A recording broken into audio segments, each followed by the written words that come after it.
ஐப்பசி மாதம் வருகின்ற 18ஆம் தேதி சனிக்கிழமை பிறக்கிறது. ஐப்பசி மாதத்தில் வரும் முக்கிய விரத நாட்களை பற்றி பார்க்கலாம்.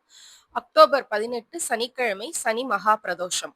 அக்டோபர் 20 திங்கட்கிழமை தீபாவளி பண்டிகை. அக்டோபர் 21 செவ்வாய்க்கிழமை அமாவாசை. அக்டோபர் 22 புதன்கிழமை கந்தசஷ்டி விரதம் ஆரம்பம். அக்டோபர் 25 சனிக்கிழமை சதுர்த்தி திதி. அக்டோபர் 27 திங்கட்கிழமை கந்தசஷ்டி விரதம் நிறைவு நாள். அக்டோபர் 29 புதன்கிழமை திருவோண விரதம். நவம்பர் 1 சனிக்கிழமை ஏகாதசி திதி. நவம்பர் 2 ஞாயிற்றுக்கிழமை துவாதசி துளசி கல்யாணம்.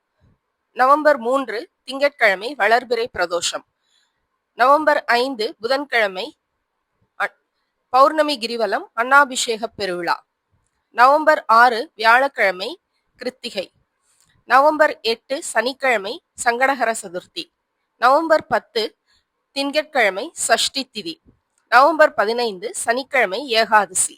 இது போன்ற ஆன்மீக செய்திகளுக்கு பத்மம் யூடியூப் சேனலை சப்ஸ்கிரைப் பண்ணுங்க, லைக் பண்ணுங்க, ஷேர் பண்ணுங்க, கமெண்ட் பண்ணுங்க. நன்றி, வணக்கம்.